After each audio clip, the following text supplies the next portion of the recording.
வணக்கம், welcome back to my channel. இதுதான் நீங்கள் என் சேனலை ஃபர்ஸ்ட் டைமாக விசிட் பண்ணுறீங்கன்னா, welcome to my channel Kamakshi's easy learning. Let's learn together. இங்கிலீஷில் இருக்கிற நல்ல நல்ல ஃப்ரேசஸ், எக்ஸ்ப்ரெஷன்ஸ் இதெல்லாம் கற்றுக்கிட்டு இங்கிலீஷை ரொம்பவே நேச்சுரலாகவும் அழகாகவும் பேசணும்னு ஆசைப்படுறவங்களா நீங்கள்? அப்போ இந்த வீடியோ உங்களுக்காக தான். Be or have got to do வித்துங்கிற ரொம்பவே யூஸ்ஃபுல்லான, அதே சமயம் ரொம்பவே காமனான ஒரு எக்ஸ்ப்ரெஷனோட மீனிங் என்ன, அதை டே டு டே லைஃப்பில் எப்படியெல்லாம் யூஸ் பண்ணுறோம்னு நிறைய எக்ஸாம்பிள் சென்டென்சஸோட நேட்டிவ் ஸ்பீக்கர்ஸ் அதை எப்படி யூஸ் பண்ணுறாங்கன்னு தெரிஞ்சுக்கிறதுக்காக ஒரு சில கிளிப்ஸையும் இந்த வீடியோவில் நான் ஆட் பண்ணியிருக்கேன். ஸோ இன்றைக்கான வீடியோ ரொம்பவே யூஸ்ஃபுல்லாகவும் இன்ட்ரெஸ்டிங்காகவும் இருக்க போகுது. So without further ado let's get into the video வீடியோ. Be or have got to do வித்துங்கிறது ஒரு இடியமேட்டிக் எக்ஸ்ப்ரெஷன். இடியம்னா என்னென்னா, ஒரு ஃபிக்ஸ்ட் ஆர்டரில் இருக்கிற குரூப் ஆஃப் வேர்ட்ஸ். அதோட மீனிங்கை நம்ம வேர்ட் பை வேர்டாக தனித்தனி வேர்டுக்கான மீனிங்ஸ்லாம் எடுத்து ஒன்றா சேர்த்து அப்படி புரிஞ்சிக்க முடியாது. எல்லா வேர்ட்ஸும் சேர்ந்து கம்ப்ளீட்லி டிஃப்ரெண்ட்டான ஒரு மீனிங்கை தரும். அதாவது புதுசாக வேறு ஒரு மீனிங்கை தரும். அதை தான் இடியம்னு சொல்லுவோம். இப்போ இந்த இடியத்துக்கான மீனிங்ஸ் என்னன்னு பார்த்தீங்கன்னா, to be related to be connected with, to be associated with, to deal with, to be concerned with. அதாவது ஒரு நபருக்கோ இல்லை ஒரு விஷயத்துக்கோ இன்னொரு நபர் கூட இன்னொரு விஷயத்து கூட சம்மந்தம் இருக்கா, தொடர்பு இருக்கா, ரெண்டும் எந்த வகையில் சம்மந்தப்பட்டிருக்கு, எந்த வகையில் ரெண்டும் தொடர்புடையதாக இருக்குது, இல்லை ஒன்றுத்துக்கோ இன்னொன்றுத்துக்கோ சம்மந்தமே இல்லையா, தொடர்பே இல்லையான்னு இதெல்லாம் கன்வே பண்ணுறதுக்கு தான் இந்த எக்ஸ்ப்ரெஷனை நம்ம யூஸ் பண்ணுறோம். எக்ஸாம்பிள் சென்டென்சஸோடு பார்க்கும்போது உங்களுக்கு இன்னுமே நல்லா கிளியராக புரிஞ்சிடும். ஸோ இப்போதைக்கு சிம்பிளாக சொல்லணும்னா, தமிழில் சம்பந்தம் தொடர்புங்கிறத நம்ம எங்கெல்லாம் யூஸ் பண்ணுறோமோ அங்கெல்லாம் பெரும்பாலும் இந்த எக்ஸ்ப்ரெஷனையும் நம்மளால் யூஸ் பண்ண முடியும். எக்ஸாம்பிள் சென்டென்சஸ்லாம் பார்க்குறதுக்கு முன்னாடி இதோட ஸ்ட்ரக்சர் பற்றி சின்னதாக ஒரு எக்ஸ்ப்ளனேஷன் கொடுக்கணும்னு நினைக்கிறேன். வீடியோ முதல்ல இருந்தே கவனிச்சுட்டு வந்திருந்தீங்கன்னா, நான் be or have got to do with இப்படி தான் சொல்லிட்டு வந்திருப்பேன். இது என்னென்னா, be to do with, have to do with, have got to do with. அதாவது டு டூ வித்துக்கு முன்னாடி வர வேர்ப் ஒன்று பியாக இருக்கலாம், இல்லை ஹாவாக இருக்கலாம், இல்லை ஹாவ் காட்டாக இருக்கலாம். சரி, அது என்ன பி அப்படின்னு கேட்டிங்கன்னா, பி வேர்போட ஃபார்ம்ஸ் எல்லாம் தான். பி வேர்போட ஃபார்ம்ஸ் என்ன அப்படின்னு பார்த்தீங்கன்னா, am, is, are, was, were, been, being இதெல்லாம் தான் பி வேர்ப் ஃபார்ம்ஸ்னு சொல்லுவாங்க. இப்போ நம்ம இந்த எக்ஸ்ப்ரெஷன் யூஸ் பண்ணுறப்ப சென்டென்ஸ் ப்ரெசன்ட் டென்ஸில் இருக்குது. அப்போ ஐங்கிற ப்ரோனவுன் சப்ஜெக்டாக வந்தால் ஆமும், வி, யூ, தே இதில் ஒன்று சப்ஜெக்டாக வரும்போது ஆரும், ஹீ, ஷீ, இட் இதில் ஒன்று சப்ஜெக்டாக வரும்போது இஸ்ஸும் யூஸ் பண்ணணும்.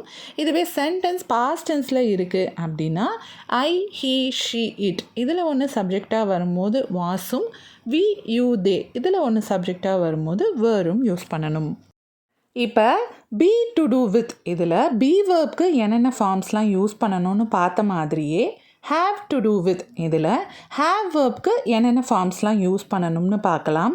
சென்டென்ஸ் ப்ரெசன்ட் டென்ஸில் இருக்கிறப்ப ஐ, வி, யூ, தே இந்த ப்ரோனவுன்ஸில் ஒன்று சப்ஜெக்டாக வந்தாலோ இல்லைனா ப்ளூரல் சப்ஜெக்ட் வந்தாலோ பாசிட்டிவ் சென்டென்ஸுக்கு ஹாவும், நெகட்டிவ் சென்டென்ஸுக்கு டோன்ட் ஹாவும், குவெஸ்சனுக்கு டூ ப்ளஸ் சப்ஜெக்ட் ப்ளஸ் ஹாவும் யூஸ் பண்ணணும்.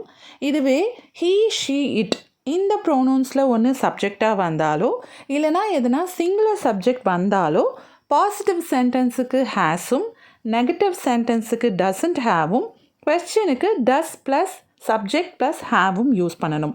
இதுவே சென்டென்ஸ் பாஸ்ட் டென்ஸாக இருக்கிறப்ப சப்ஜெக்ட் பிளேஸில் எது வந்தாலுமே பாசிட்டிவ் சென்டென்ஸுக்கு ஹேடும், நெகட்டிவ் சென்டென்ஸுக்கு டிடன்ட் ஹாவும், குவெஸ்சனுக்கு டிட் ப்ளஸ் சப்ஜெக்ட் ப்ளஸ் ஹாவும் யூஸ் பண்ணணும்.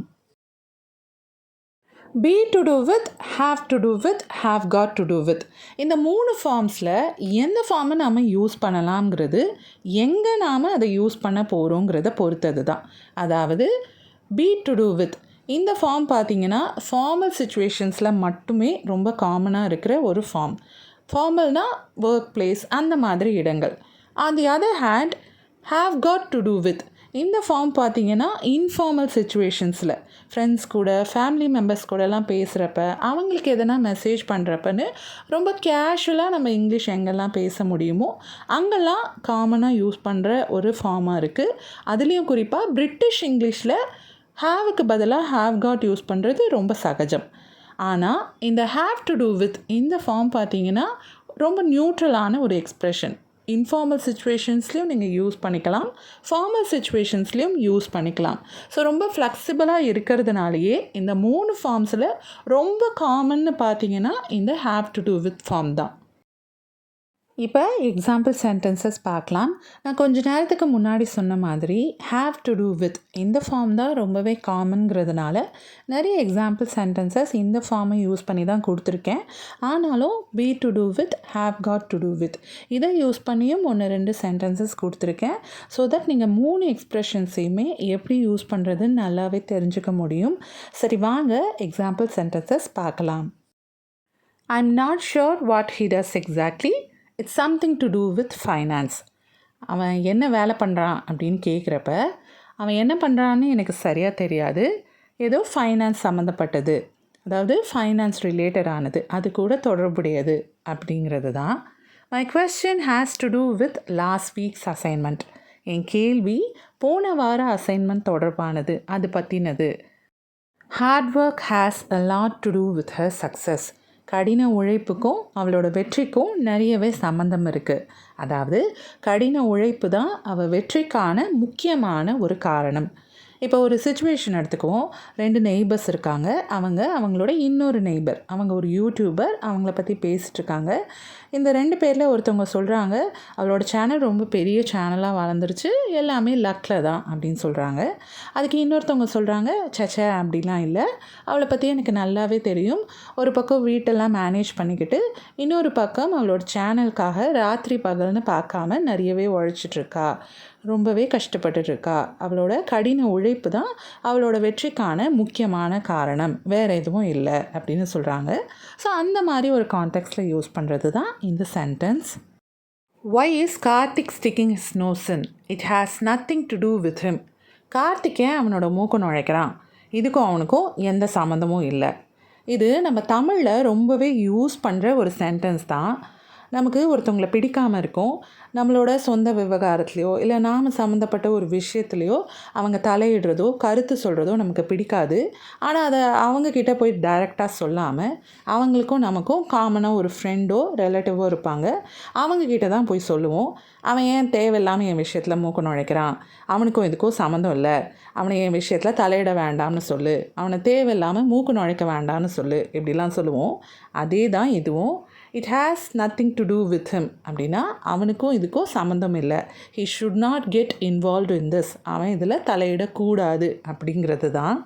அண்ட் நான் முன்னாடியே சொன்ன மாதிரியே have got to do with இந்த எக்ஸ்ப்ரெஷனையும் நம்மளால் இன்ஃபார்மல் சுச்சுவேஷனில் யூஸ் பண்ண முடியுங்கிறதுனால இங்கே it has nothing to do with him இதுக்கு பதிலாக it's got nothing to do with him இப்படியும் நம்மளால் சொல்ல முடியும். இட் ஹேஸ் காட் அப்படின்னு ஃபுல் ஃபார்மாக சொல்கிறத விட இட்ஸ் காட் அப்படின்னு கண்ட்ராக்டட் ஃபார்மாக ஷார்ட் ஃபார்மாக சொல்கிறது தான் ஸ்போக்கன் இங்கிலீஷில் ரொம்பவே கேஷுவலாகவும் நேச்சுரலாகவும் இருக்கும். அதே மாதிரி இட்ஸ் அப்படிங்கிறது இட் இஸ், இட் ஹேஸ் இந்த ரெண்டுத்துக்குமே கண்ட்ராக்டட் ஃபார்ம் தான். ஸோ இட்ஸ் காட் அப்படிங்கிறது இட் ஹேஸ் காட் தானே தவிர இட் இஸ் காட் கிடையாதுங்கிறத நீங்கள் ஞாபகத்தில் வச்சுக்கணும். What Prem does in his private life is nothing to do with me. இது என்னென்னா, ஒரு எம்ப்ளாயி அவர் கூட வேலை பார்க்குற பிரேமுங்கிறவரை பற்றி பாஸ்கிட்ட போய் கம்ப்ளைண்ட் பண்ணுறாரு. பிரேமோட சொந்த வாழ்க்கையில் அவரோட பழக்க வழக்கங்கள்லாம் சரியில்லை அப்படின்னு ஏதோ வத்தி வைக்கிறாரு. அதுக்கு பாஸ் கடுமையாக அவர்கிட்ட பதில் சொல்கிறாரு. பிரேம் அவரோட சொந்த வாழ்க்கையில் என்ன பண்ணுறாருங்கிறதுக்கும் எனக்கும் எந்த விதமான சம்மந்தமும் இல்லை, அதாவது அதை பற்றி எனக்கு எந்த விதமான அக்கறையும் இல்லை, அதை பற்றி நான் தெரிஞ்சிக்க தேவையில்லை, அவர் ஒர்க் லைஃப்பில் எப்படி இருக்கார் அது போதும் எனக்கு அப்படிங்கிறது தான். இங்கே நீங்கள் பார்த்தீங்கன்னா வாட் அப்படின்னு இந்த சென்டென்ஸ் ஆரம்பிச்சிருந்தாலுமே இது ஒரு ஸ்டேட்மெண்ட் தான், கொஸ்டின் கிடையாது. What Prem does in his private life, Prem அவரோட சொந்த வாழ்க்கையில் என்ன பண்ணுறாருங்கிறது இது ஒரு விஷயம்தான். இதை நம்ம ப்ரோனவுன் வச்சு ரீப்ளேஸ் பண்ணும்போது இட்டுன்னு தான் எழுதுவோம். அதனால தான் இஸ்ஸுங்கிற வேர்பையும் நம்ம யூஸ் பண்ணியிருக்கோம். Is nothing to do with இது பி டு டூ வித்துங்கிற ஒரு ஃபார்ம் தான். பி டு டூ வித்தை நம்ம ஃபார்மல் சுச்சுவேஷனில் யூஸ் பண்ணுவோங்கிறதுனால இந்த சென்டென்ஸில் is nothing to do with அப்படிங்கிற ஃபார்மை யூஸ் பண்ணியிருக்கோம். We don't have very much to do with our neighbors. எங்கள் பக்கத்து வீட்டுக்காரங்களோட எங்களுக்கு அதிக தொடர்பு இல்லை. இது ஒருத்தருக்கு ஒருத்தர் பிடிக்காமல் அதனால் அடிக்கடி பேசிக்காமல் இருக்கும் அப்படிங்கிற மீனிங்கை தான் கன்வே பண்ணணுங்கிற அவசியம் இல்லை. ஒருத்தருக்கு ஒருத்தர் பார்த்து பேசுகிறதுக்கான சந்தர்ப்பங்களே குறைவாக இருக்கலாம். நாம் பெருசாக வெளியே வராமல் இருக்கலாம், இல்லை அவங்க லைஃப்பில் ப்ரைவசியை விரும்புகிறவங்களா அடிக்கடி வெளியே வராமல் இருக்கலாம். ஸோ ஒருத்தர் பார்த்து பேசி பழகிக்கிறதுக்கான சந்தர்ப்பங்களே கிடைக்காம அதனால் அடிக்கடி பேசிக்க முடியாமையும் இருக்கலாம். ஸோ இந்த சென்டென்ஸ் எந்த மீனிங்கை கன்வே பண்ணுதுங்கிறது கான்டெக்ஸ்ட்டை பொறுத்தது தான். Ria and her sister have had nothing to do with each other for nearly 6 years. ஏறக்குறைய 6 வருஷமாக ரியாவுக்கும் அவளோட சகோதரிக்கும் எந்த தொடர்பும் இல்லை. 6 வருஷமாக 2 பேருக்கும் இடையில கம்யூனிகேஷனே இல்லைங்கிறது தான். இப்போ இந்த சென்டென்ஸ் பார்த்திங்கன்னா 2 சிஸ்டர்ஸ்க்கு நடுவில் 6 வருஷமாக கம்யூனிகேஷனே இல்லாமல் இருக்கிறதுங்கிறது it's an unusual thing. So ஏதோ ஒரு பிரச்சனையால் தான் அவங்க பேசிக்காமல் இருக்காங்கங்கிறது இட்ஸ் அண்டர்ஸ்டுட். இப்போ இந்த சென்டென்ஸில் பார்த்தீங்கன்னா have to do with form தான் யூஸ் பண்ணியிருக்கோம். ஆனால் ப்ரெசன்ட் பர்ஃபெக்ட் டென்ஸை யூஸ் பண்ணியிருக்கோம். பொதுவாக பாஸ்ட்டில் தொடங்கி ப்ரெசன்ட் வரைக்கும் கண்டினியூ ஆகிட்டுருக்கிற ஒரு விஷயத்தை சொல்கிறதுக்கு ப்ரெசன்ட் பர்ஃபெக்ட் கண்டினியூஸ் டென்ஸ் தான் யூஸ் பண்ணுவோம். ஆனால் அது ஆக்ஷன்ஸ்க்கு மட்டும்தான். For example, they've been filming the movie for 2 years. 2 வருஷமாக அவங்க அந்த படத்தை எடுத்துகிட்ருக்காங்க. ஆனால் இந்த சென்டென்ஸ் பார்த்திங்கன்னா 6 வருஷமாக அவங்க எந்த தொடர்புமே இல்லாமல் இருக்காங்கங்கிறது ஒரு ஸ்டேட். ஸோ இந்த மாதிரி பாஸ்டில் தொடங்கி இப்போ வரைக்கும் கண்டினியூ ஆகிட்டுருக்கிற ஒரு ஸ்டேட்டை குறிப்பிடுறதுக்கு நாம் ப்ரெசன்ட் பர்ஃபெக்ட் டென்ஸ் தான் யூஸ் பண்ணணும். ஸோ அதனால தான் இங்கே நம்ம ப்ரெசன்ட் பர்ஃபெக்ட் டென்ஸை யூஸ் பண்ணியிருக்கோம். I'd have nothing to do with him if I were you. நான் நீயா இருந்தேன்னா அவன் கூட எந்த தொடர்புமே வச்சுக்க மாட்டேன். அவனுக்கும் எனக்கும் எந்த சம்மந்தமுமே இருக்காது. இப்போ இந்த சென்டென்ஸ் பார்த்திங்கன்னா இஃப் கிளாஸில் செகண்ட் கண்டிஷனலை யூஸ் பண்ணியிருக்கோம். பொதுவாக நம்ம ஒரு விஷயத்தை கற்பனை பண்ணி பேசுகிறதுக்கு இஃப் கிளாஸில் செகண்ட் கண்டிஷனலை யூஸ் பண்ணுவோம். அதே மாதிரியே ஐடுங்கிறது ஐ ஹேட், ஐ வுட், இந்த ரெண்டுத்துக்குமே கண்ட்ராக்டட் ஃபார்ம் தான். இந்த சென்டென்ஸில் ஐட் ஹாவுங்கிறது ஐ வுட் ஹாவுங்கிறதோட கண்ட்ராக்டட் ஃபார்ம் தான். இது வரைக்கும் நாம் பார்த்த எல்லா சென்டென்சஸ்லேயும் ஹேவ் நத்திங் இந்த ஃபார்மை தான் நம்ம யூஸ் பண்ணியிருக்கோம். ஆனால் ஹேவ் ஃபார்ம்ஸ் பற்றி பார்க்குறப்ப நெகட்டிவ் சென்டென்ஸில் டோன்ட் ஹேவ் யூஸ் பண்ணலாம் அப்படின்னு பார்த்துருப்போம். ஸோ ஹேவ் நத்திங்கிறதுக்கு பதிலாக டோன்ட் ஹேவ் எனிதிங் இதையும் நம்மளால் யூஸ் பண்ண முடியும். Have nothing is equal to don't have anything. ரெண்டுமே ஒரே மீனிங்கை தான் கன்வே பண்ணுது. அண்ட் மறந்துடாதீங்க, டோன்ட் ஹாவ் பக்கத்தில் எப்போவுமே எனிதிங் தான் யூஸ் பண்ணணும், நத்திங் வரவே வராது. ஸோ இந்த சென்டென்ஸையே I'd have nothing to do with him if I were you அப்படின்னு சொல்கிறதுக்கு பதிலாக I wouldn't have anything to do with him if I were you அப்படின்னும் சொல்லலாம். இப்போ இது வரைக்கும் நாம் பார்த்த எக்ஸாம்பிள் சென்டென்சஸ்லேருந்து இந்த எக்ஸ்ப்ரெஷனை என்னென்ன மீனிங்ஸ்லாம் யூஸ் பண்ணலாம், எப்படியெல்லாம் யூஸ் பண்ணலாம்னு உங்களுக்கு ஒரு ஐடியா கிடச்சிருக்கும். இப்போ நேட்டிவ் ஸ்பீக்கர்ஸ் இதை எப்படி யூஸ் பண்ணுறாங்கன்னு தெரிஞ்சுக்க சில மூவிஸ்லேருந்து சில கிளிப்ஸ் எல்லாம் பார்க்கலாம். It has nothing to do with me. It has nothing to do with me. அதுக்கும் எனக்கும் எந்த சம்மந்தமும் இல்லை. It has nothing to do with me. It's got nothing to do with age. It's got nothing to do with age. இதுக்கும் வயசுக்கும் சம்மந்தம் இல்லை. It's got nothing to do with age. It may have something to do with biology. It may have something to do with biology. அதுக்கும் உயிரியலுக்கும் ஏதாச்சும் சம்மந்தம் இருக்கலாம். இதில் பயாலஜிங்கிறது biological ஃபேக்டரை குறிப்பிடுது. இது என்னென்னா ஜூட்டோப்பியாங்கிற ஒரு மூவியில் வர கிளிப். இதில் இந்த ரேபிட் ஒரு போலீஸ் ஆஃபீஸராக இருக்கும். அதோட சிட்டியில் எல்லா அனிமல்ஸும் ஒன்றுக்கு ஒன்றா வாழ்ந்துக்கிட்டு இருக்கும். வைல்டு அனிமல்ஸ்லாம் அதோட கொடூர குணத்தை விட்டுட்டு மற்ற அனிமல்ஸ் மாதிரியே நார்மலாக வாழ்ந்துக்கிட்டு இருக்கும். அப்படி இருக்கிறப்ப நிறைய அனிமல்ஸ் திடீர்னு காணாமல் போய்கிட்டே இருக்கும். அப்படி காணாமல் போகிற அனிமல்ஸ்லாம் கொடூரமாக மாறி இருக்கிறதையும் கண்டுபிடிப்பாங்க. அப்போ நடக்கிற ஒரு ப்ரெஸ் மீட்டில் ஏன் இந்த மாதிரி அனிமல்ஸ்லாம் காணாமல் போய்கிட்டுருக்கு, காணாமல் போகிற அனிமல்ஸ்லாம் ஏன் இப்படி மாறிக்கிட்டு இருக்குன்னு கேட்பாங்க. அப்போ சொல்கிற பதில் தான் இது. இந்த பதிலை கெஸ் பண்ணி சொல்லும். பல வருஷங்களுக்கு முன்னாடி வேட்டை மிருகங்களாக வாழ்ந்தவை அப்படிங்கிறதுனால அதோட குணம்லாம் இன்னும் அதோட டிஎன்ஏல இருக்கலாம். அதெல்லாம் இப்போ வெளிப்படுதோ என்னவோ. அந்த பயாலஜிக்கல் ஃபேக்டருக்கும் இதுக்கும் தொடர்பு இருக்கலாம் அப்படின்னு கெஸ் பண்ணி சொல்லும். இருக்கலாம் அப்படின்னு சொல்கிறதுனால மேங்கிற மோடல் வேர்ப் இங்கே யூஸ் ஆகிருக்கு. It may have something to do with biology. Jan, I don't have anything to do with Thomas anymore.